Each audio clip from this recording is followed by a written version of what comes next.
Pending challans కు మంచి స్పందన లభిస్తోందని Hyderabad traffic additional commissioner Vishwaprasad అన్నారు. ఈ నెల 10 వరకు చలాన్స్ క్లియర్ చేసుకునే అవకాశం ఉందంటున్న ట్రాఫిక్ అడిషనల్ కమిషనర్ తో మా ప్రతినిధి Vasu face to face. Traffic చలాన్ల రాయితీకి సంబంధించి పెద్ద ఎత్తున కూడా రెస్పాన్స్ వస్తూ ఉంది. తెలంగాణ రాష్ట్ర ప్రభుత్వం తాజాగా ఏదైతే రాయితీ ప్రకటించిందో ఈ నేపథ్యంలో వాహనదారులు అయితే చలాన్లు క్లియర్ చేస్తూ ఉన్నారు.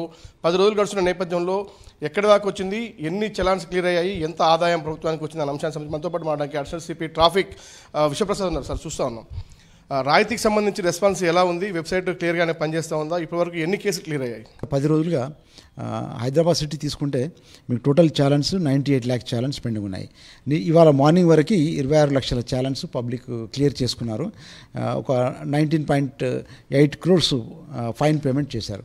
ఇప్పుడు తెలంగాణ మొత్తం తీసుకుంటే 3.59 లక్షల ఛాలెంజ్లో 85 లక్షల ఛాలెంజ్ క్లియర్ అయిపోయాయి. తెలంగాణ మొత్తం కూడా ఫైన్ అమౌంట్ సుమారు 74 కోట్ల రూపాయలు ఫైన్ అమౌంట్ పే చేశారు. మన క్వశ్చన్ ఏంటంటే ఫైన్ అమౌంట్ క్వశ్చన్ కాదు, రెవెన్యూ క్వశ్చన్ కాదు. ఇది it's not like A free బీస్ కాదు, ఇది ఒక డోల్స్ కాదు, ఏదో ఫ్రీ కానుకగా అనుకోవద్దు. ప్రభుత్వం ఒక మంచి ఉద్దేశంతో ప్రజలకు ఒక రిలీఫ్ ఇవ్వాలనే ఉద్దేశంతో, అలాగే ఈ చట్టాన్ని యొక్క compliance levels, motor vehicles rules సంబంధించి కంప్లయన్స్ లెవెల్స్ పెంచాలనే ఉద్దేశంతో వన్ టైం మెజర్ కింద ఈ డిస్కౌంట్ ఆఫర్ని తీసుకొచ్చింది. Quite encouraging response, people are coming forward. And 10th last ఉందండి. ఈ వెబ్సైట్కి సంబంధించి కొంత ఇబ్బందులు వస్తూ ఉన్నాయి, ప్రతిసారి స్టక్ అవుతా ఉంది అన్నటువంటి రూమర్స్ వచ్చాయి. అది కరెక్టా? ఇప్పుడు క్లియర్ అయిన ఉందా? అంత ఎలాంటి టెక్నికల్ ప్రాబ్లమ్స్ లేవండి. తర్వాత ముఖ్యంగా కొన్ని ఫేక్ వెబ్సైట్స్ నడుస్తున్నాయని చెప్పారు, అది కరెక్ట్ కాదు. ఒక 5 months బ్యాక్ మాత్రం ఒక 2 ఫేక్ వెబ్సైట్స్ క్రియేట్ చేశారు. అది ఇమీడియట్గా ట్రాఫిక్ డిపార్ట్మెంట్ గుర్తించి సైబర్ క్రైమ్ వాళ్ళకి చెప్పి ఆ ఫేక్ వెబ్సైట్స్ని బ్లాక్ చేయడం జరిగింది. ఇప్పుడు ఎలాంటి ఫేక్ వెబ్సైట్స్ లేవు.